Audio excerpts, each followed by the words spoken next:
Okay, hi everybody. We are live. We've changed our name.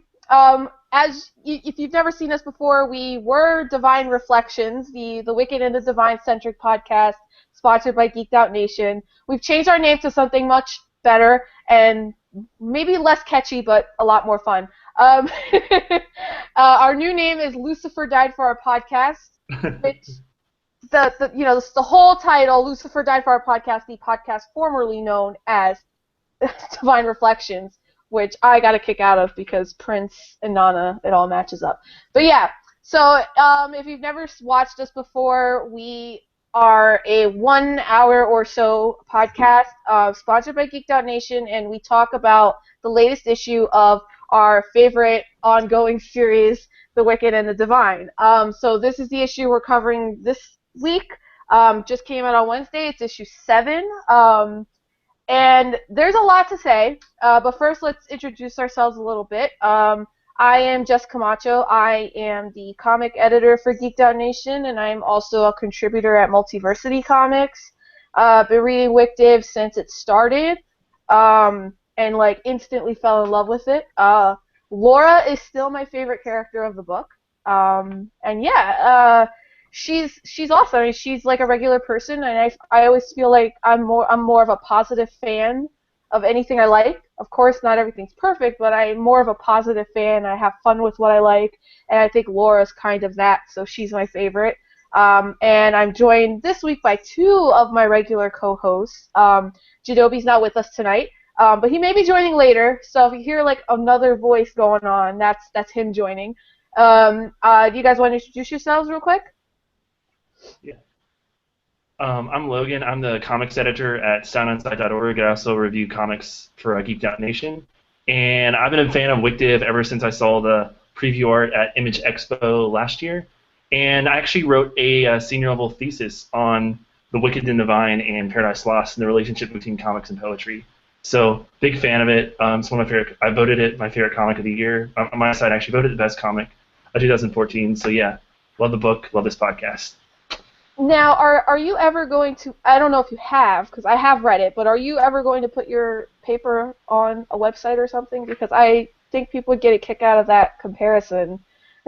Yeah, I'm thinking about it. I actually have to talk to the professor I sent it to, because I haven't gotten like revisions back, so I need to meet up with this guy and get it back, actually. So, yeah, but I'd really like to put it online and maybe even send it over to Team Wicked. Who knows? Oh, man. Look, I think Kieran Gillen especially, I think he'd get a kick out of that, because I've seen him tweet about literature and things like that, and I think he'd get a kick out of Paradise Lost compared with his book. I mean, I talked to him at New York Comic Con last year about how I felt this was like a hip, modern version of Neil Gaiman's American Gods, and he was like, yeah, I thought about that, and, I think we're doing something different, but I love that people are comparing it because it's kind of the same, but we're doing something really special and totally unique with it, and I was like, yeah, but it's like almost the same, and I think like it's cooler because there's older gods, and these are, they've been around a long time, and not like the new gods and American Gods, but anyway, Soup is with us too, but I think, oh, there he is.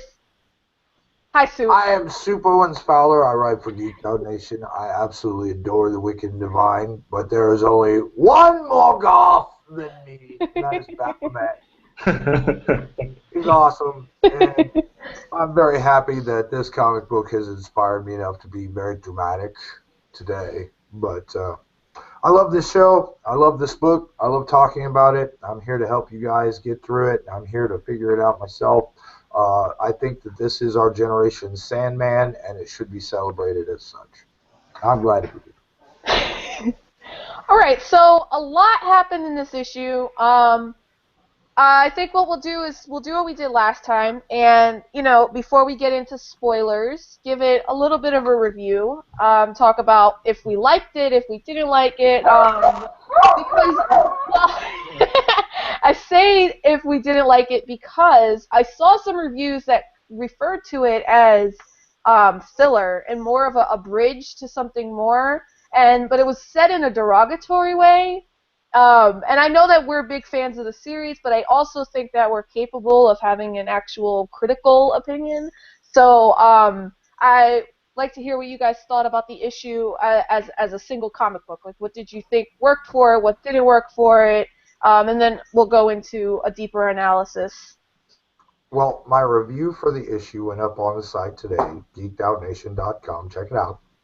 Plug for us. But in it, really the only thing that I found wrong with it is that if you were a new reader and you were going to jump into this series, this is not your issue. This is not where you do it, because if you do it, it is a lot of building upon the ongoing plot that we've been seeing so far, and a lot of it would not make sense if this is your first exposure to it. No, that jumping on issue is number one. That is the one you should go read right now, and then come back, stop this right now, and then come back once you get to this issue. That was my criticism. Now, I can understand how a lot of these people, the reviewers, are like, this is just, a bridge issue to other things coming. But, how great are those things going to be now that we had this issue going on? So many things were added to the mystery itself, the overarching mystery. So many character relationships were built upon in this issue. I think it was a really strong issue for those of us who've been following it every single time it comes out. So I kind of see where they're coming from, but I disagree with them. I think we need this, and I loved it. I thought it was great. As a single issue, we had some surprises. We had some new layouts and designs that were really cool, and it was really absolutely a great issue. But only for those of us who are on board and following it. So I actually reviewed this, did a little advanced review of this for Sound On Site. I may have been the first review of this on the internet because holiday weekend and just put out advanced reviews. I did have like 4 beers while I was reviewing it, so Nice. I think I edited it and it looked pretty good. But yeah, I like this issue because when I read comics, like ongoing comics, I read mostly for characters, ideas, and really great art, and had all of those. I read for the overarching plot. So like once Wick Div like Volume 2 comes out, I'll look at the overarching plot and see if it's good or not. But yeah, we got Odin's character got fleshed out. We had that great 2-page spread from Allison Sampson of the Con-Nap, which was a nice touch.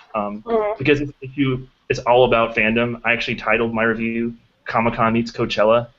And I liked how McKelvey switched up his art style a little bit. It was a little looser for the fans to show like when you're at a convention, when you're at a concert, and you're like the talent there, you see thousands, hundreds of people, and they're just all the same, just like, oh, I love your work, yeah. And they all look the same. And so yeah, and also there's some good surprises, and I had a couple complaints, probably maybe with the colors during the Valkyrie scene. They were as shiny as usual, but that might have just been like a printing error in the PDF copy I had from Image. So. Yeah, because I too, like, I get the review copies, but there's a few series that I still think you can give it to me for free, but I'm going to buy your book anyway to help support it. And this is one of them. I get really excited to read it, but then I need to have the print. And the color on the Valkyrie scene. It's better in print. It's much more vibrant. I thought this was a fine issue. I had no real complaints. I mean, it wasn't perfect. I think Cassandra comes off a little bit less likable, and I was starting to really warm up to her, and she came off a little too know-it-all this time around, if that makes any sense. But I really liked what I was gonna say what you said about McKelvey drawing the crowd the way that he did. I was gonna bring that up because I want to talk about that at later on. But yeah, I thought this was a great issue. I love the Valkyrie scene. I love the conversation Laura has with Woden. Like, that conversation just, I loved it. That's actually, me and Janobi were having a really good conversation about that. I'm sad that he's not here because he had a lot of good stuff to say about Woden's feelings on things. But yeah, I think this was a good issue. I love the ending. Yes. Ending is fantastic. And by the ending, I'm talking about the whole thing with Baphomet, Morgan, and that last page of who the next revealed God is, which I know I want to hear what Logan thinks about that, especially. But yeah, it's a good issue. I don't know how this would be considered filler. I don't see that. No, I don't either.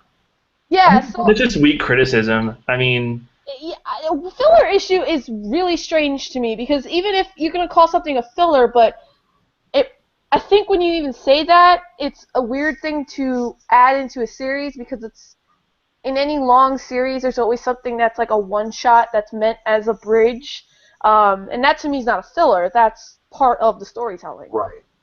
This is definitely not a filler issue at all. I don't understand that. yeah, I've kind of been reading this arc a little bit like Phonogram singles clubs, just like a little more self-contained issues with some connected tissue. Actually, there's a lot more connected tissue in Wicked versus single clubs, but I don't yeah. much.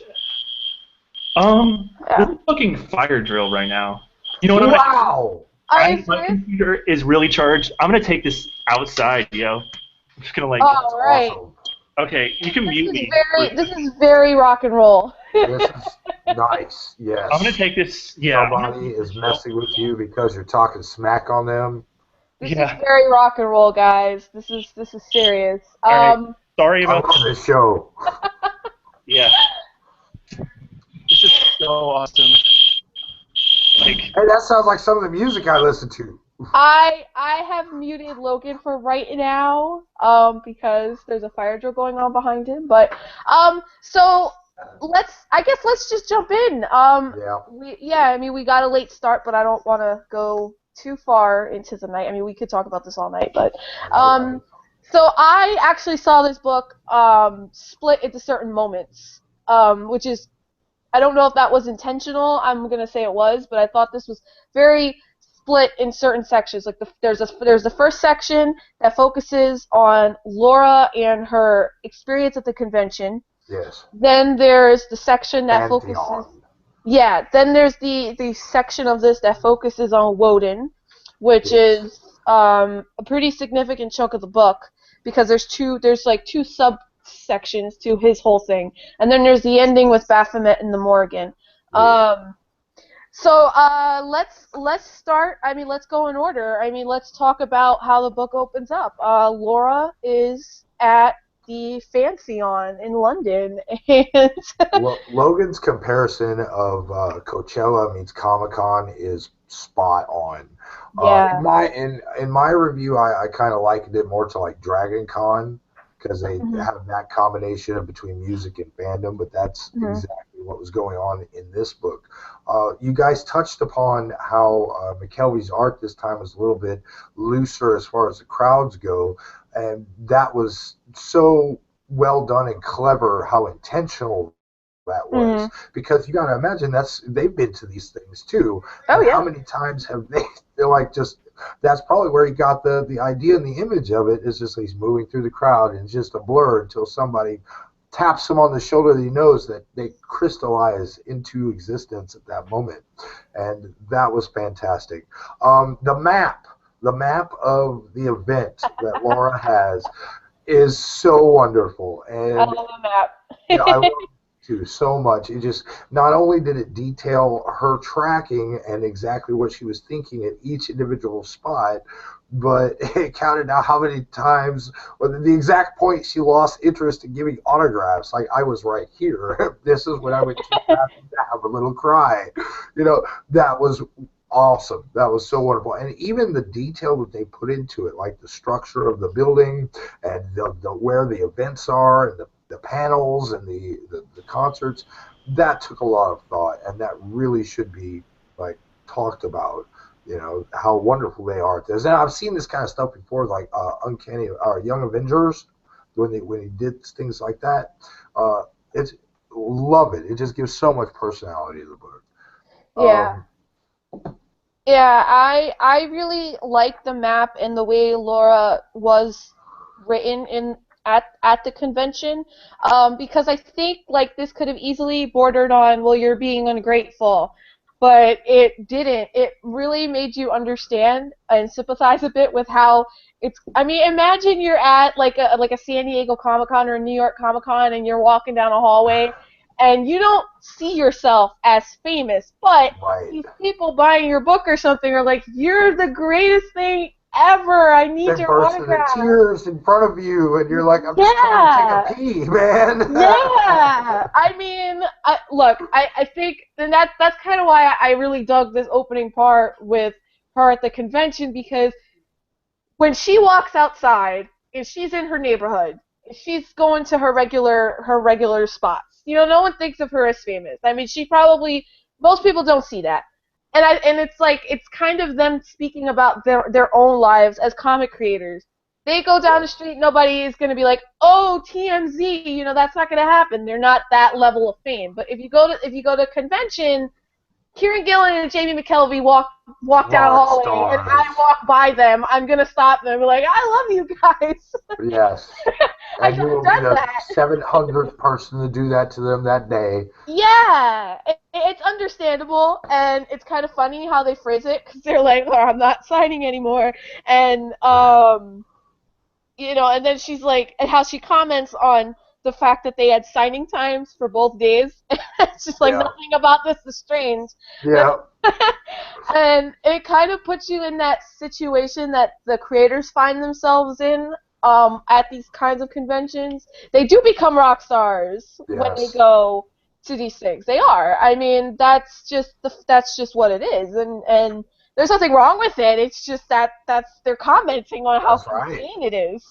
I think that it's really clever the way that they had her perspective of that. Because she is not going there to enjoy the event. She is not going there for the purpose that everybody else is. She's got a mission. She's got something she needs to do there, and all of that is just a distraction from her mission. And that was really conveyed really well, I think. Yeah. And then, the way, I mean, Logan talked about the crowd itself, the way it's drawn, and I like that, because it makes it, as somebody who goes to these conventions, and because of the area I'm in, New York Comic Con pretty much is the only one that I can get to that's awesome and worth paying money for, unfortunately, and it's huge, and you do as a fan, when you go to these things, feel like you're not being seen, and it's nice to see that, like, Cassandra comes into focus when Laura's gonna talk to her, and I like to think that that's them saying, if you're a fan and you come up, we're gonna know who you are, we're gonna give you the time, but there's just so many of you that it's impossible for us to focus in on all of you. What would have been cool, though, and this is probably my one small critique, is it would have been cool that in this crowd, for there to be, like, one highlighted as a cosplayer. Yeah, that would have been cool. Always see them. Like, you could be in a room with 100,000 people, but if you see somebody dressed up as a Morrigan, you notice her. Logan is back. I'm back on the podcast. What have you guys been talking about? Sorry. We are just talking about the beginning part about Laura in the convention, and we mentioned how the crowd was drawn and things like that. And so why don't we talk about this conversation she has with Cassandra? This is a big chunk of the book as well, and this is really adding to the mystery of all of this. Cassandra is trying to get closer to figuring out what's going on, and she is helping Laura with who she should talk to. And she suggests the guy from last issue that we got to meet, who was he has a name now. I was happy about that. Yeah, I was too. But this is a guy from last issue who was like a raging douchebag. He even sat within the panel that he was in. He was sitting like a raging douchebag. Yeah. His name is David Blake. He reminds me of the main dude from whatchamacallit, from Phonogram, all grown up and hating music and fandom and everything. Ha! Oh my god, I didn't think of that. No, that's true. I didn't even think of that. No, that's a good comparison, actually. Now I'm like reading this. I'm looking at this scene a little differently now. It just came to me because I think Kieran Gillen said there was going to be a connection to Phonogram in this issue, so I'm like, it might be just reaching for straws, but who knows? No, I mean that's actually a really good comparison. I see it. So, what did you guys get from this conversation? That obviously the Prometheus Gambit is a big one that comes back at the end. But I kind of want to bring up the whole Cassandra being the person that speaks the truth, but we're not supposed to believe her because that's Right. Cassandra's curse. What did you guys get from that in general because of what we know of her, the character she's drawn from? Logan, you were gone for a while because the building was burning down. So you go ahead and start this one off. Okay. Well, There you go. I wish this issue had been out when I was writing my thesis, because I first thought about connecting Satan and Prometheus, because they both, bring wisdom and enlightenment to people. Give a big middle finger to the Christian or Greek god or whatever. But yeah, I think the Prometheus Gambit is something that could maybe pay off way in the future. But there's also that scene of Woden that instantly disproves it. So it's one of those, I'm not gonna, because Cassandra, is the bringer of truth. I'm not gonna count it out yet, but it's gonna be a lot more complex than what she's been saying. I actually believe that it does work, and I think that's I'm with you. why his reaction was the way it was. I mean, we're gonna skip ahead, obviously, because there's a lot to talk about with Woden, but Woden is approached by a Valkyrie. And ex-Valkyrie, and Valkyries are groupies, and I was so excited when I saw this. But yeah, the Prometheus Gambit is, what Cassandra says is the Prometheus Gambit is if you walk up, say Prometheus, and take your shot, that you would then get rid of the god and become that god. Now, I actually think she's telling the truth, because I don't think Woden would have reacted the way he did. Woden was approached by his ex-Valkyrie, and she said Prometheus and then tried to shoot him and was instantly taken out by Minerva. Like, that was it. I mean, this poor woman was decimated on the spot. I don't think that reaction would have happened if it was fake. But you can also argue that they are only here for 2 years, so Minerva was really just protecting a brother. I don't know. What do you think? Different levels of this, you could argue. You could even say that they don't know if it's real or not, but they're not going to take the chance to find out that it's real. I like the idea that it is real, going back to Cassandra speaking the truth, but nobody believing her. Mm-hmm. I like the idea that she brought this into the story. This is the idea. She was the one who did it. And it's excuse me, it's something that they're aware of, and nobody really knows if it works, but it's enough of a threat to not find out. I like that idea. I don't know if we're going to transition to that scene with Woden yet. Yeah, go ahead. Go for it. The overall arching mystery, there's two important elements that this brought in. Number one, that the Prometheus Gambit is now motive. We have motive in our murder mystery now, mm-hmm. or a possible motive that is just laying another stick on the fire. And the big piece of information from the last issue was it was the people who tried to shoot Lucy in issue 1 were fans. Well, that would be a good motive for them to do that. And number 2, I think that whole scene with Woden is setting him up to be a suspect. Whether that's a red herring or not, we don't know yet. But man, is he a dick! Oh, he's everything I wanted him to be. Oddly enough. Right? Look at all except for the look. I mean, just a look. There's nothing party about him. Yeah, I kind of like the whole him being kind of like a nihilistic god instead of like this. Yes. When I think of Odin, I think of him up in Valhalla, drinking mead, mm-hmm. having a good time. But this guy, I mean, he can barely get it off every day. I mean, he just God would have really been a curse for him, and that kind of reminds me of like some pop stars will end up being a curse, and they'll just end up getting plastic surgery and having weird groupies. And for some reason, Brunhilde really reminded me of Kim Kardashian. Yes, I was going to say that. No, maybe a prettier, better fashion since Kim Kardashian, because this whole panel is near godhood experiences, near celebrity experiences, people who are kind of connected to famous people in really tenuous ways. They're just famous for being famous, and it was a nice kind of shot at them from Gillen and McKelvey, without being too obvious. Yeah, I was. You know what? Now that you bring up Kim Kardashian, I'm actually now thinking I'm going to compare her to Kevin Federline. Um, Nice. That's even because better. yeah, Kato because That Kaelin. actually had a little bit of a music career, yeah, I think. yeah, I and mean, she's now like yeah, and Brunhild here, she comes in and she's on this panel that Laura's on, and this is all about we new gods, and which is kind of funny that people are at this panel. It's very strange when you think about it. Oh, you knew this person. Oh, I need to see you now. It's a very strange idea. Yeah. But yeah, so Brunhild is like taking all the spotlight. Laura's just over there like, okay, I knew Lucifer. Okay, and nobody cares.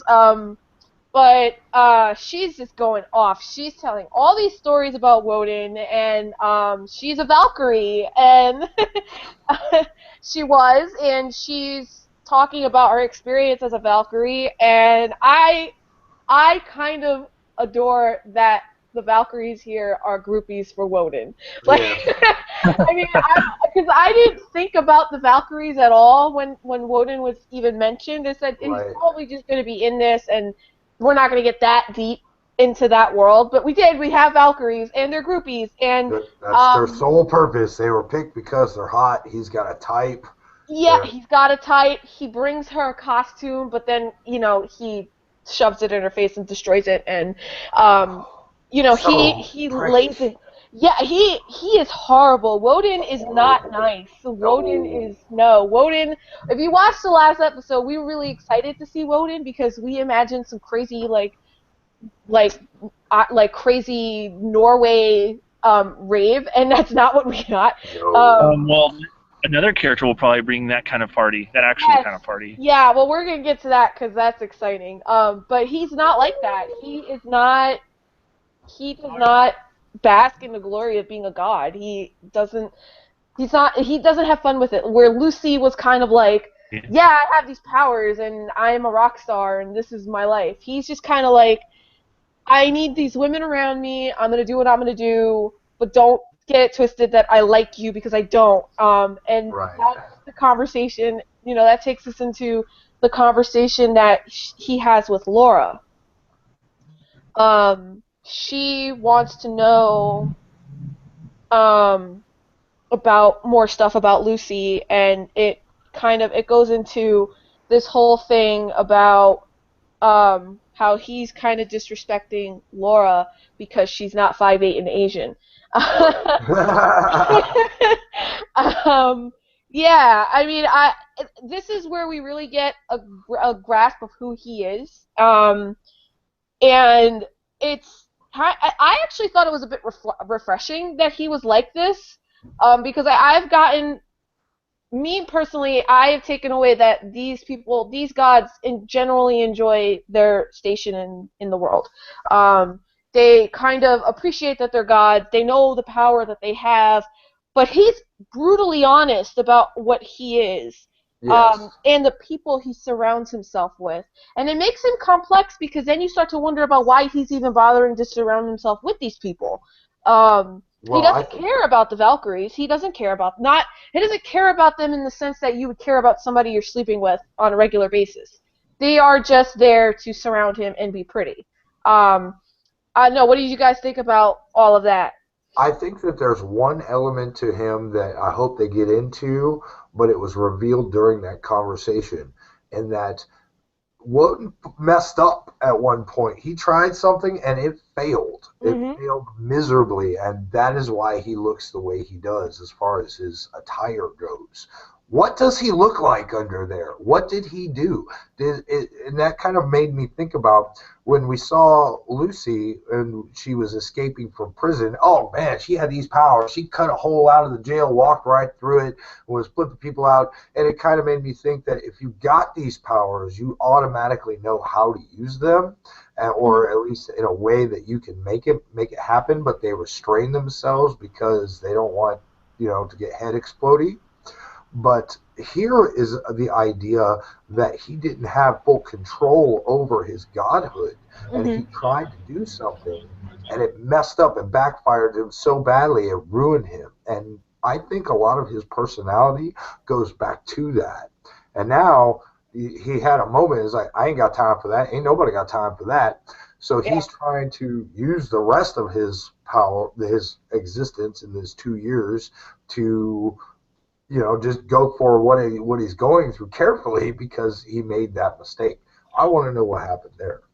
Yeah, I found myself very interested by the line. He says that he tried being a nice guy. It didn't get him anywhere, and he's not making that mistake ever again. And I start to wonder if the Valkyries, this is a name that has carried on through the centuries, carried on by him, of what he calls the women he surrounds himself by. And I'm wondering if maybe at some point he did have a Valkyrie that stuck out and that he genuinely loved, and she did turn out to be Odin got friend zoned. like, yeah, just like Brunhild here, who is like a Kevin Federline character who just wants to continue to be famous off of the fact that she was with a famous person. But even then, I think their relationship is complicated. Oh, well, I was podcasting. I can be interesting for a few seconds. I was podcasting the Wi-Fi's. Logan, we got your back. I got some good points in. Are you guys still doing it? I don't want to interrupt it. Hang out right now. Are you guys there? Yeah. Yes, Okay, you are so rock star right now. You're talking to I'm doing a podcast live for everybody, but hang on, podcast. I need to talk to this guy. Oh, I love you, dude. Oh, hold on. I think we lost him again. I think we did. That was good. This episode's awesome. I love this. It's so rock and roll. Fire alarms and meta conversations with somebody else about the podcast, and he's going to be interesting. Hang on, I'll be interesting in a moment. Yeah. So yeah, Let's get get the sound working back for Logan because I know he has something to say about this. But yeah, I wonder if that's where things went bad for him. I wonder if, it does sound, it might be a little cliche that he loved someone and now he doesn't. But I don't think that's a bad cliche to use because I think it's something that if done properly can always be interesting to add to a story. Yes. Especially a guy like him who has all this power and now he's so miserable and he keeps coming back. They've survived the test of time for a reason because they're solid, they're still interesting, and if you find somebody with talent who can flip it in such a way to make it fresh and new, I believe these guys are absolutely the guys on that list. Then yeah, I'm all for it. I think that maybe if he was alluding to maybe if this happened in this time where he used Odin in this 2 years where he was a nice guy, then maybe the actions of him being the nice guy is what caused his backfire, caused him to mess up and sacrifice maybe his looks or something, and that is why he became the complete total dickbag that he is. We'll see. That's speculation at this point. We'll see. We're really good at speculating. Yeah, but I think that's part of the fun of it. There we go. Logan, are you back? Yeah, I'm back. Yep. All right, there we go. Who's your friend? What did you think? So we're talking about Odin and yeah. What did I think about Odin and his life? It's a classic, you have all the power in the world, but you have a weakness. Like Achilles had his heel, and just it's kind of cool. That's also in this book. Other than Minerva, of course, but yeah. What do you think? Soup brought up his whole idea of he lost control of his own power. He didn't know how to handle it. I think that somewhere along the line he had his heart broken, and just lost faith in people. What do you think is his core issue? Because there's clearly something wrong with him. He's not this way just because he wants to be. Maybe he had a fan he fell in love with, kind of maybe like Lucy and Laura a little bit. We'll probably find this out later. And then he tried to look more handsome or whatever with his, and then ended up backfiring, and he has to wear this mask. or Yeah. this Daft Punk mask. But So- one thing that really surprised me this issue is how much I freaking love Baphomet now. Oh God, we're getting there. Yeah. We're getting there. Like, We're getting there, yeah. Oh, trust So, me. I mean, hopefully I'll be in a warm room by the time we talk about Baphomet. yeah, I mean, I think the thing we should mention here now is the Prometheus Gambit, because Brunhild tries it. Yes. Yeah, and she is stopped dead in her tracks by Minerva. But he seemed, Ball seemed to feel like Minerva did what he needed to do, and Odin was so like, listen, if it were true, I would have done this a long time ago. But I don't know if I believe that. Right. I don't believe that. I think A lot of people were watching there. yeah, and if you look at Ball, he really is like concerned. When He's he holds concerned, and Minerva. Minerva was unnerved. He doesn't want That's some why Ball random was fanboy kinda killing all the consoling gods. Minerva Yeah. a little bit. Right. Yeah. Yeah, because I forgot, like, there's fans in there, like VIP fans, so he doesn't want to, let a huge trade secret like that, go out to the world, and someone like Cassandra or one of Cassandra's lackeys tweeting about it or snapping it or whatever. That would have been done. Snapchat, Prometheus Gambit tonight. Which, given that this is a Gillen McKelvey book, that would definitely be a page. Yes, it would. I like the thing he says that he would swap Lucy's few months for his 2 years. Yes, I That love nothing, that. a few blowjobs are nothing compared to what she had. Yeah. That was kind of a that's a loaded statement, isn't really it? loaded, I mean, yes. really. That really gets into how messed up he is on an emotional level. I mean, Lucy was here and gone in a flash.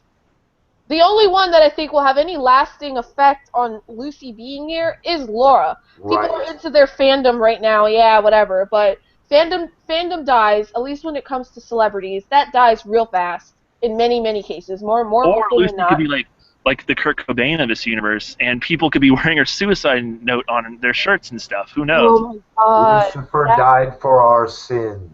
She also died for our podcast. Rest in power, Eleanor. Yeah, that is such a loaded statement. I don't know what to read into that. The only thing is, again, I think it really comes down to him being so emotionally damaged. I don't know if it's. I think it goes farther than physical. But yeah, so let's get into what makes up really the last part of the book, which is Baphomet and the Morrigan return. And I'm just going to go on the record right now and say that I now ship Baphomet and Laura. I'm just going to say it. And Yeah. Baphomet is a little more. Yes. He's a little more likable. He's a little more self-aware than Bale. He's just like, yeah, I'm a pseudo-intellectual. I like bad puns. He owns a stereotype. I mean, like, he was probably my least favorite god up to this point. But yeah, but now I love him. A life parallel between that character and my real life that was really brought home by this issue. I explained a little bit on my Facebook, but it goes like this. When I was young, I had a very good friend. Her name was Holly. And we called her Omegoth because she had the Valley Girl thing going on, and she was all super goth, dressed immaculately every single day. And she was one of the most petty, self-absorbed people that I have ever come across in the world. She would never care, the conversations were always about her. She would name drop people she may have or have not met and things like that. But she was my friend, so I accepted her as she was, and therefore she kept coming around because, I put up with her. One day, 2 months after my birthday, she comes around to my apartment. She's got this big cake, and she's like, Soup, in all of my self-centeredness, I knew it was your birthday, and I totally forgot about it. But, hey, here's cake. And I thought, Aww. well, and that's exactly right. in the parameters of her personality, that was a very genuine and sweet thing that she did for me, and I saw it as such, and I accepted it. But she was very honest about, hey, this is the way I am. I'm completely self-centered, but I did make time to think about you, and I think Baphomet came off that way to me. And when he was talking to Laura and had his sincere moment, I was like, oh, he's giving her a cake, and it was just great. And Oh no, go ahead.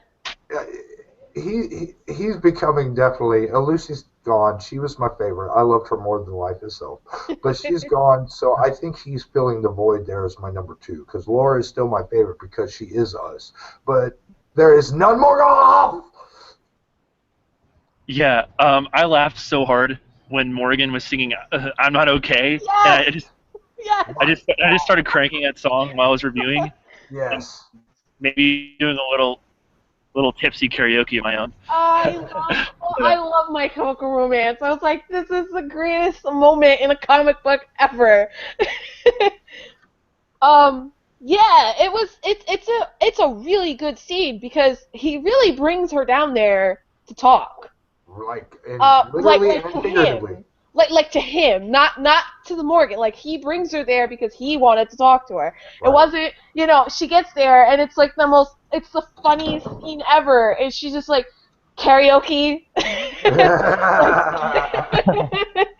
Bring me down to the underworld just to listen, this old MCR song. Yeah, really, like, and yeah, and he's like, he comes off very sweet, and she does mention that she hopes that she doesn't like him, but I really think she does, and I ship them now really hard. Like, that is now my number one ship. Like that nice touch with Kelby with the sunglasses, like him taking the sunglasses, like your little story about that Holly girl, like him actually being genuine for once. Yeah. Yeah. Absolutely. Yeah. Obviously there's something bigger here because they give her a flyer for something important, but I like Baphomet now. Like, I mean, I liked him before because he was funny. Over the top. I mean, he just comes in, he's holding a severed head. I mean, right away, okay, well, I like you. You're in here with a severed head, Yes. But now he's like an actual person. Yes. And he kind of knows that he's not that great of a person. Like, he says that, and he says Morgan and I aren't good company, but we're good bad company, and I like that. I want that on my tombstone. He actually reminded me in that moment of Cassidy from Preacher. Yes. Because I always felt like people have been Yeah, I always felt like Cassidy was honest with how not good of a person he was. He wasn't trying to come off like anything else other than what he was. And when he messed up, he knows he messed up. But he wasn't always looking for somebody to say, we forgive you. He just knows that he did things, and he's not a great person. And I feel like Baphomet is like that, and I think that's what makes him so likable. At least that's one way.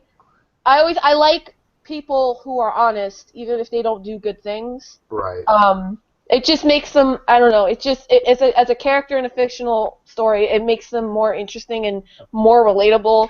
And, I mean, I like Baphomet now, and I hope him and Laura get together. Oh, I don't know about that. I think that she's busy with things. I mean, I definitely think she's got a little crush she's fighting. Traditionally a demon. Yeah. Baphomet is traditionally a demon, so connected to Laura's powers, so who knows? I mean, Kieran Gillen might play with that, established kind of mythos, but there's a connection. Well. And plus, she's always felt more comfortable in the underworld. Like, that's who she ran to after Lucy died. She's like, oh, we're gonna go hide with Morgan and start our own cool underground art thingy. But yeah, that never worked out. So yeah, might work now. Exactly. Yeah. I love the way that the whole descent into the underworld was framed. Was like the arrangement there of them. It kind of like reminded me like Pitfall, the video game, of going down the levels. Or not Pitfall, but the elevator game. And you like see the different floors on all the levels, and they're walking through, and each time they descend a little further, it gets a little grimier, and it kind of reflects the dialogue, the internal and external dialogue that's going on there. As they get deeper and deeper, they get more honest and true, and then of course finally there's a reveal of you're going down, you don't know what to expect, you're a little scared, but you're going anyway, and guess what? Here's karaoke.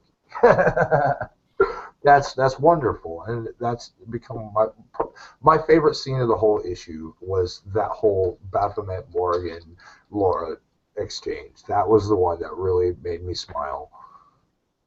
I want to go back to what Logan said about Baphomet being a demon, because it's something that I've been thinking about for like a few issues now with him. He is typically a demon. All of these, he is not really a god. So I'm wondering if the rules apply to him. If the 2-year rule applies to him, because he's not a god. He is a demon. He technically should have been working for Lucy. And he's not like, oh my gosh, maybe he's a plant, but he does have a symbol Yes. on the thing. He does But have powers. He does, but he's typically not. He's not a god. So I do wonder if I don't. Okay, this is gonna sound kind of crazy. I almost wonder if he is always here, if he's eternal, because when they come back, who decides what they come back as?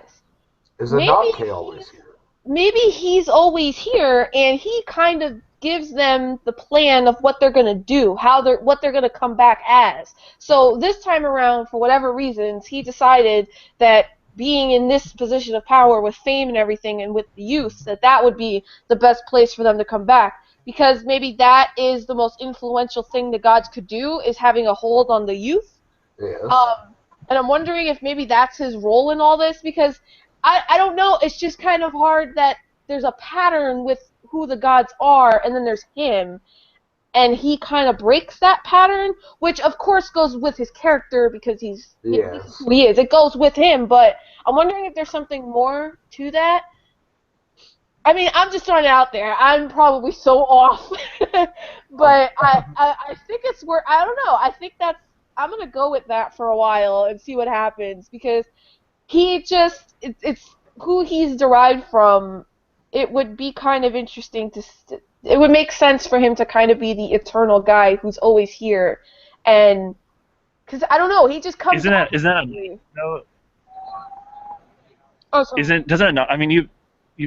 already Ananke kind of like what you've been talking about? Yeah, that's what I was going to bring up. Ananke, does she stick around the whole time, or does she have the 2-year span too? I don't know. Would that qualify as a precedent? I don't know. These are good things to think about. These are good things to think about. I don't know. I almost feel like Ananke's like... Oh, you guys don't want to mute me for a second. She reminds me like President of the Gods. Yeah, I don't know. Okay. So. I don't know. I just feel like maybe Ananke's kind of like their boss, but she doesn't necessarily stick around. Would that make Baphomet the HR department? It sounds funny, but that's kind of where I feel like, I don't know.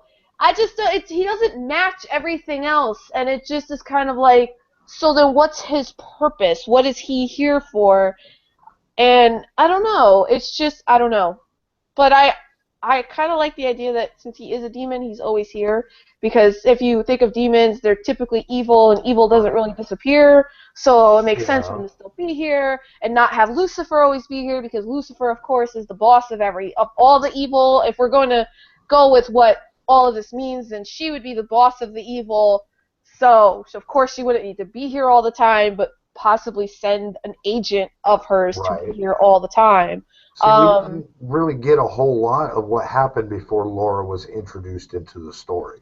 We don't know what her life was when she went from being Eleanor to Lucy to that point where she was introduced to Laura. That's a lot, that could be maybe a few months or maybe a little bit of time, but still a lot could have happened in that time. And we don't know her relationship with Baphomet, and whether or not they had that boss subservient relationship, or whether he saw her as an equal, or anything like that. Perhaps we'll get that, perhaps we won't. But that is definitely an interesting idea. And as a fan of that character, I would really be on board with that. It would make his importance in the story a lot bigger. I mean, we're gonna get into that at the end after. I really don't buy it. Sorry. That's okay. No, He's still a rock star. I do think what I want. my theory about Baphomet has to do with the fact that Baphomet is not a biblical or Jewish demon. He's a made-up demon that they brought up in the Knight Templar trials in the Middle Ages, and that's kind of like what he is. He's just kind of a made-up, fun god who has bad puns and this crazy cool stuff. Yeah. He showed up into the party just like he showed up in the book. He just, hey, here I am. Yeah, no, it totally makes sense. I mean, I was throwing that out there. I mean, I am unfortunately not Kieran Gillen, so I don't know what he's gonna do. But Not either. no, I mean, but yeah, no, that totally makes sense, Logan. It totally makes sense. Yeah, so let's get to the last part of this. Yeah, Because let's Party! this is big, Bacchanals. and I have I would like to hear what Logan has to say about this. Yes. Laura gets a flyer after she tells the guy she doesn't want a flyer, but she does get a flyer. Isn't that always how it is? She ends up getting a flyer, and it's actually helpful, so, you know, her anger was not totally misplaced, but whatever. So she gets a flyer, and it's for the biggest party of all the parties, that the underground is coming overground. So Logan, tell us about this new god and what you think is going to happen with him. We still have one more blank space, so After this. yeah. So, last page, we get last page. The god of partying, tragedy, the god who started out in Asia Minor, but the Greeks thought he was so cool, they decided to add him to his pantheon and basically do an ancient retcon and make him the son of Zeus.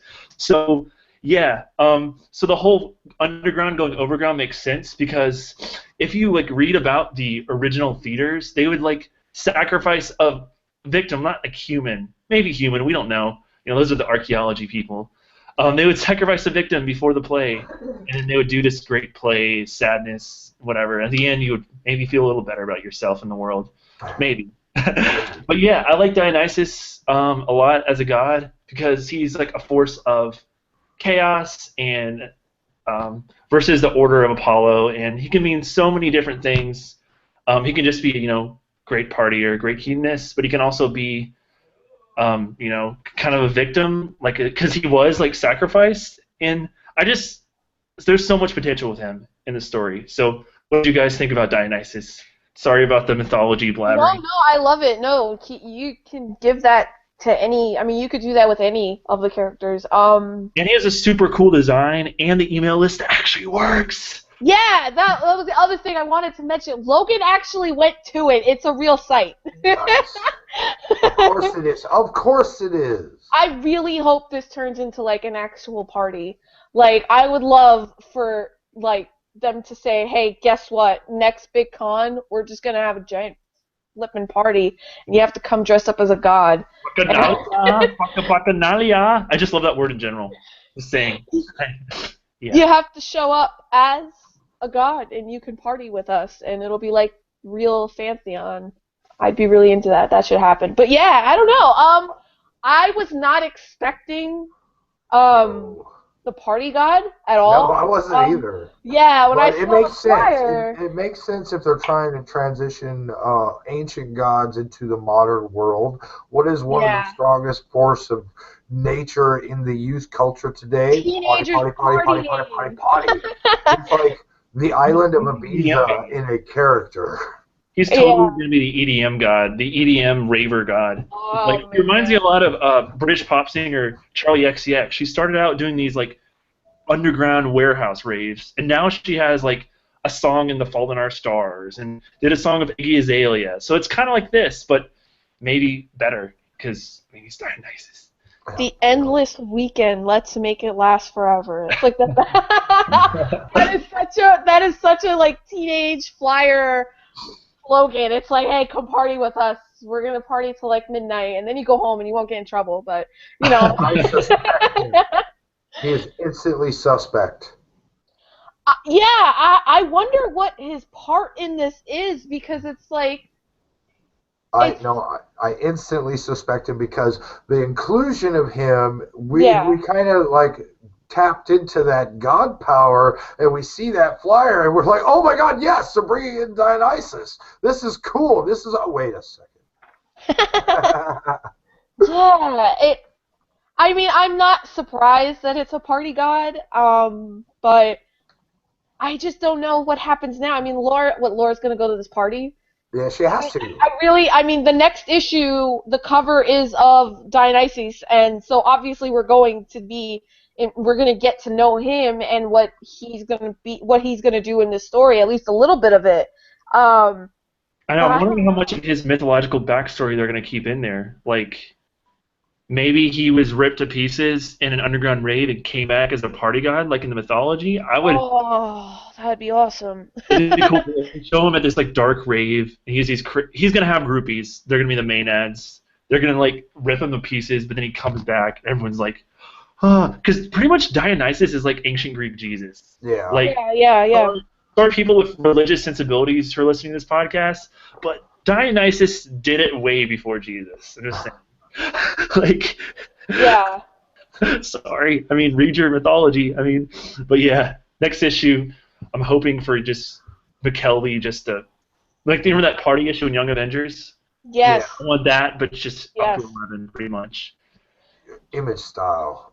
I mean, I'm excited to see what he does with the story. I kind of wonder who he ties to, though, because it seems like all the gods are kind of cliquey. Like, some of them have closer relationships than others, and I kind of want like to be buddies with the Morgan and Baphomet. I think that's exactly right. Could you imagine the party that they would throw? No, I think that's exactly right. One, the gods are all clicky and cool, but the clue is on that flyer there. Let's bring the underground to the main street, to the overground. So that means he started in the underground, and the underground deities right now, Morgan and Baphomet. So and because that information that we got that he even exists was brought because we were brought to them first. Yeah. This is our boy here. He's going to have the answers you seek because we really care about your mission, Laura. Which they do. Yeah, and I wonder how connected to the plot he even is. I'm sure he knows that Lucy's gone. I think at this point I think the moment it happened, it would be safe to assume that every god, even the one we haven't met yet, because there's still a blank spot, knows what happened. But I wonder how close. Knows what happened. Yeah, I wonder how closely related to this he's gonna be, because she's gonna go and she's gonna try to find out what he knows. And I wonder how much he actually knows. And I don't. He's gonna get messed up. Too. I don't know if I would add him to like a list of real suspects. I don't know. There's a spot for him on my list of suspects, but it's not jotted down yet because we haven't seen him. But I do know Laura is going to get inebriated in some way, shape, or form. Yeah, this Baphomet was just giving her a little taste. You drink a whole bottle of Jack, it'll get you ready for this rave next issue. I don't know if any of us are ready for that rave next issue. There better be some cheap box wine. My body is ready. Yeah, I feel like I'm gonna have to get my own bottle of Jack and like actually read this with that, because I don't know if I can handle the party that Dionysus is gonna throw. Yeah. I might splurge and get some wine because that's his jam. I mean, that's the symbol he was given. Yeah, I mean that's the symbol he was given on the last page. I mean, we still have a blank spot. Yep. So we do not know who this god is, and clearly it's going to be whoever. We're going to get stuff thrown at us that we're not exactly expecting. I just want to point out how nicely done this flyer is. Like, if I was given this flyer like on the street, I'd be pretty impressed with their graphic design team. I would go. I mean, Jim McKelvey did tour posters for Church's last European tour. I mean, he has good design sense. I mean, we know he has good design sense. Oh yeah, well yeah. Yeah. So, there's a couple of things I would like to mention, but do you guys have any final thoughts, analysis of this issue and where we're going next month? Because we're still in this arc, so we're only like 3-4 weeks away from another issue. I've said everything I needed to say about this issue, and I'm gonna get drunk for the next one. Well, where was Amaterasu? Hopefully we'll see you next issue. I mean, we can't show every god every issue. It's kind of like you can't show every, X-Men every issue because it's an ensemble. Suspect. Yeah. I really like to see maybe how she reacts to fans. Also, Minerva. I want to get like in Minerva's head. No, me too. Creeps me out. I love her.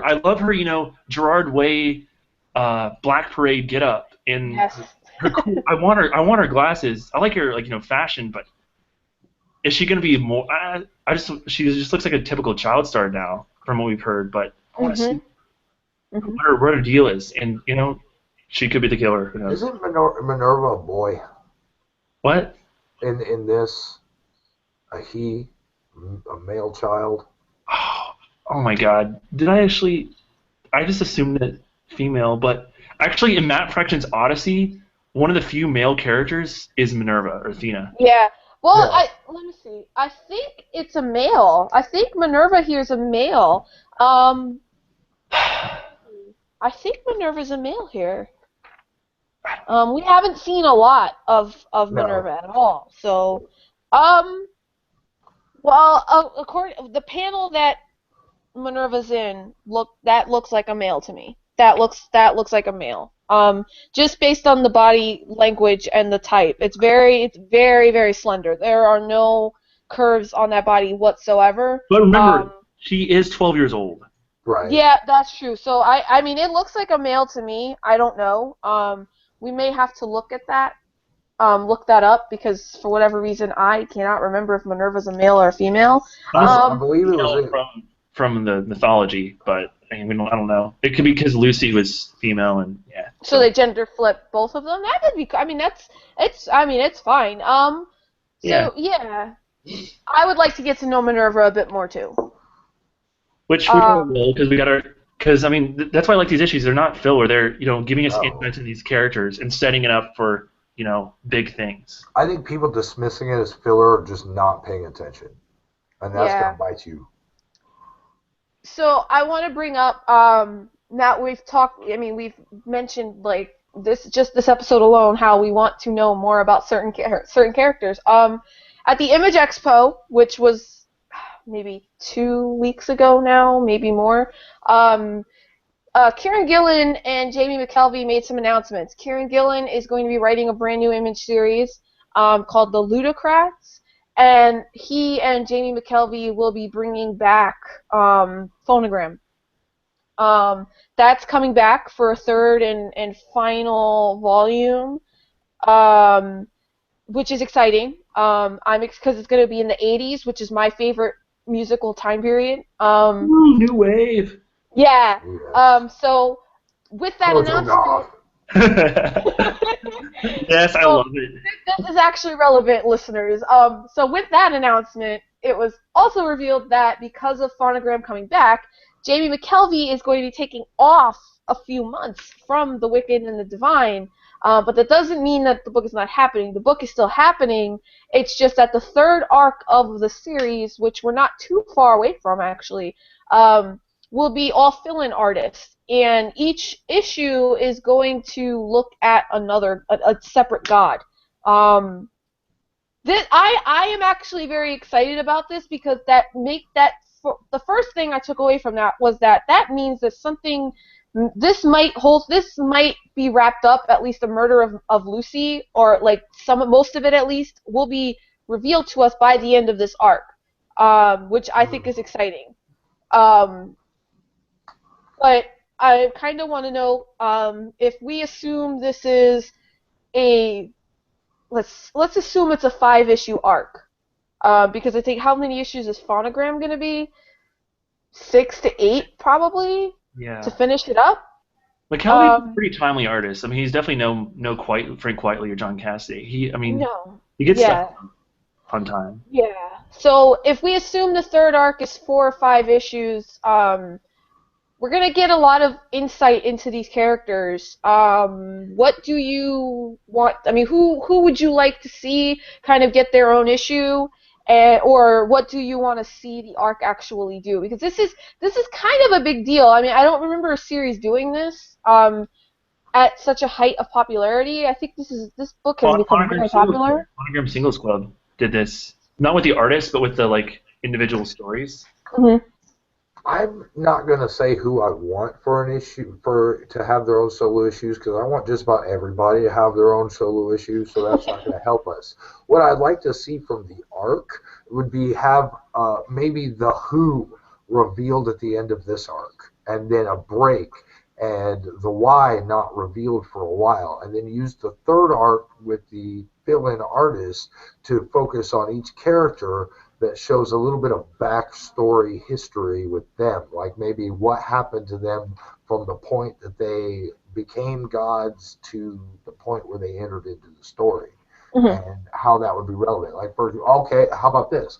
I would love for Woden to get an issue, and I want to see how the man fucked up. That's what I want. Yeah. I mean, it seems like they're really, setting it up a lot, because he mentioned more about his backstory than anyone except for Lucy and Anana, really. And we didn't get to see any of it either. This has nothing to do with the current gods, but I really want Stephanie Hans or Tula Lote to draw a story with the older gods, specifically the 1830s gods, because I love the romantic poet. And I just want to see what Lord Byron and Percy Shelley and Mary Shelley really got up to as gods. That would be a lot of fun for me. That would probably be my favorite comic ever. Yeah, I hope that I'm not against one-shot issues, but I am against one-shot issues that don't add something to the story itself. I worry that by doing this, that's my biggest worry about doing this, is that it takes momentum out of the series. I'm excited to get the finale of Phonogram. I love that. But I don't want this to take momentum away. But I also don't want the second arc to finish with too much closure. Because we need something to keep things going, which I'm not worried about that really. But as far as the individual gods go, I would like to see more of what they were in past incarnations, not so much how the person, I don't want to see them in ancient times. I want to see maybe the previous incarnation, or what goes into how they come back, which is why I want to see Ananke get an issue if we're going to go down that road. And I know that... Oh my gosh, you're so right. Yeah. That would be awesome. That would be good. I would like to see that. But I'm excited because Tula Lote is doing one of the issues, and I kind of love her. Yeah. Did the final issue, Journey into Mystery, which is beautiful. Yeah, no, they're all really good. I just can't remember the other couple off the top of my head. But I know I was very excited for Tula Lote. I can't wait to see what she's gonna do. But yeah, it's both frightening but exciting. Because I think it's a little bit more incentive though for people to go buy the first trade, because you can't really jump into the series at that point. No. That wouldn't be the best place to start your reading of Wictive if you're just like, oh yeah, let me just get into this new arc. No, you're gonna want to buy the first trade. Yeah. But yeah, I just hope it ties to what's happening now, and I'm kind of curious to see if there's ever been another Laura, like in their other incarnations when they come back, if there's another person, another mortal that just gets them, that just grabs them or something.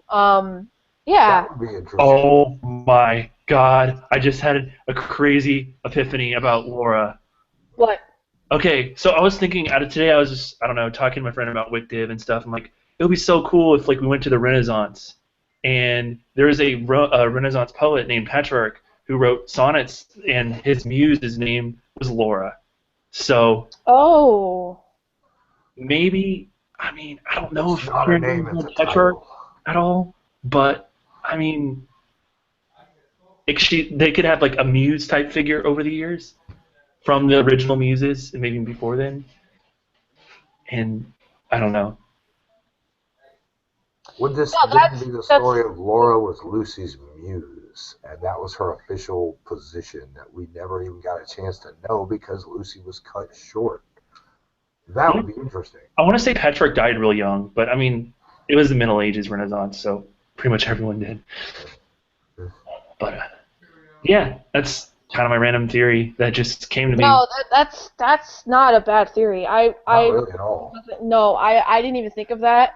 But I do hope that there's like some kind of thing like where there is another mortal through the ages that just knows, that just sticks out, because I don't think Laura's the first one that they've ever come across. She's definitely not going to be the last. I mean, as long as gods exist, mortals are always going to be entranced by them, you know? Yeah. And I don't think we figured out what her role inevitably is going to be for this. Yeah, I mean, I'm looking forward to it, but I'm also a little nervous. But of course, I'm on board. Yes. Of course. No matter what, I'm on board. Yeah. When I saw the talent, I'm like, yes. So drawing all my favorite gods, not just in variant covers, but in like interiors. It's gonna be fun. Yeah. All right. So yeah. I mean, also last little tidbit of news is that we are getting Lucifer Died for Our Sins T-shirts. Yes. That's happening. Previews, I believe, is already out. So if you go to your local comic shop and buy previews, you should have an order form inside previews, and then you would take that back to your store, and they would order one for you, and they come out in April. But I mean, I'm sure, because that's how I got the Hannah Rat Queens T-shirt. This is like the ones that Image themselves. I want that puts shirt out. too. Your shirt is awesome right now. I love that shirt. I was noticing. These are the actual shirts that Image Comics themselves put out. And so you'd have to get it through Diamond. But I'm sure that at the conventions this summer that any Image booth selling books is going to have these, because that's how I got the Hannah Rat Queens T-shirt. I just got it from the Image booth, and I'm sure they're going to be selling them. They're awesome. They come in black and white. If you want to cosplay, you can wear white, but if you want to be goth, No more goth! you wear black.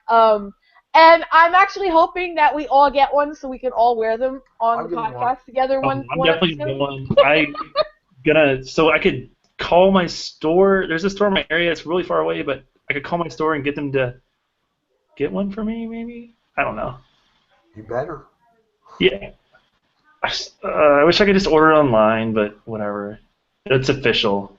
I mean, I've seen bootleg shirts online on like Redbubble.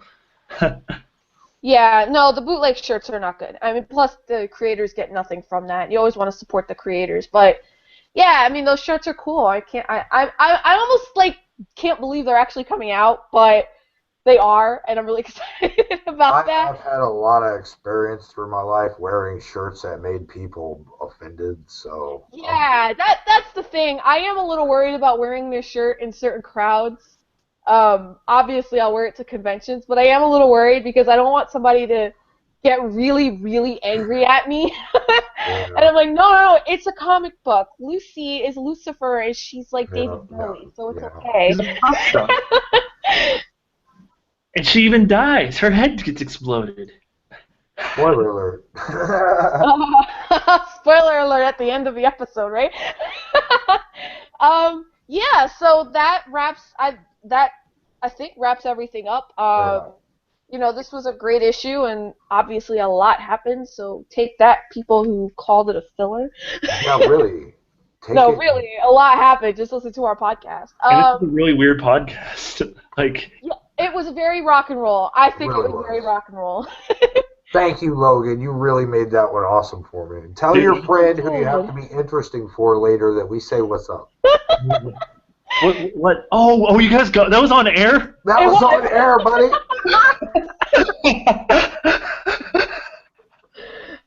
Whoa. So anyone listening to this on Podbean, I hope you realize that we totally filmed this live because it gets more exciting that way. I mean, look what happened. We had the most rock and roll show ever. Logan had to leave because it was a fire drill, and then he has to be interesting for someone. That is my roommate who I did give the first trade of Wick Div to, so Nice. he will hopefully be joining our awesome cult. So Sweet. Yeah. Oh, definitely. Yeah, Wow, so this would be a good time now to plug what you're doing wherever you're doing it. So again, I am Jess Camacho. I am the comic editor of Geeked Out Nation, and I'm also a contributor at Multiversity. I have on the site right now a review for something. I always have stuff up on the site, so always check the site out, www.geekedoutnation.com. Yeah, keep supporting us because we have had a great couple of weeks as far as publicity goes, so just keep supporting us and we will keep churning out awesome podcasts like this for you. Yeah, and you guys want to just, say what you're doing, where you're doing it, throw in your Twitter handle. I'm Logan Dalton, Sexy Ginger Nerd on Twitter. And you can find some of my reviews at geekdoutnation.com. I also edit the Canadian comics site, soundonsight.org. That's soundonsight.org. And I have a review of Wick Div up right now. And yeah, that's where you can find me. I'm Soup. I write for Geeked Out Nation. I do the Wicked and the Divine reviews for them. The most recent issue, my review for that is on the site right now. I also have a review for the Rat Queens Braga special, which I really adored, and I really think you should read it after you have read the issue. Then go back and read my review because I really had to talk about really important details that would spoil it for you. But if you've read that, which if you should be, if you're reading Wick Div, then you should be reading Rat Queens as well. And if you've already read that, please go back and give that some love. And other than that, I'm just going to be here and be the second most goth. Yeah, so thanks for joining us, and of course, you listen to this or watch it on our website. Please comment and give us your own theories. It's always a lot more fun to do this when we have other fans giving us their opinions on things because this is such a cool series with so many different places it can go. So we like to hear the theories, even if they're like completely insane. That's even more fun. Yeah, share this and keep. And let us know what you think about the name, especially. If you'd rather we go back to Divine Reflections, like we totally will. But we just thought this was kind of funny to switch it for now, see if it sticks. So yeah, just let us know and comment on the site and share it. And we are still on a quest to get Jamie McKelvey, Kieran Gillen, and Matt Wilson on here and bug them with all of our questions so they'll tell us how everything ends. We want them to tell us. So yeah, thanks for listening, and we will see you guys in about a month from now, and we'll be drunk and partying with Dionysus. There will be alcohol. Shout out to the Wicked Divine Facebook group. You guys are shout out. Yeah, you guys, there's this group on Facebook. Thank you, Soup, for reminding me. It is, let me pull it up. It is a Wicked and Divine fan club. It's still small. I found it because I was invited by someone who was in a Saga fan group and decided to do a spin-off for a Wick Div. Okay, the group is called The Wicked and the Divine Fans with an exclamation point. Makes it easier for you to search it. It's still growing, but everyone in there is really, they love the book. They share lots of links about things people are saying about the book, which is always fun. I like to read other people's theories and things like that. Fans sharing the variants that they've bought, things that they've got autographed. Yeah, it's great. I really like it, and it's it's growing, so it's not a ton of people just yet. But if you guys join it and have some fun, this could be like. This could be great. I like fan groups. I like nice fan groups. Let's be more exact. I like nice fan groups. We're like just becoming cool, and hopefully it'll become cooler and cooler, and maybe become something like The Walking Dead or something. Yeah, and that only happens with fans. So join that group. Share this podcast, even if you think we suck. I don't care what you think. This is a real podcast. Like I was out in the cold. like freezing recording this podcast in the dark, surrounded by like dude bros and like half the sports teams from my school. They probably had no idea what I was even talking about. Yeah. No, you have to like us now. Like, you have to.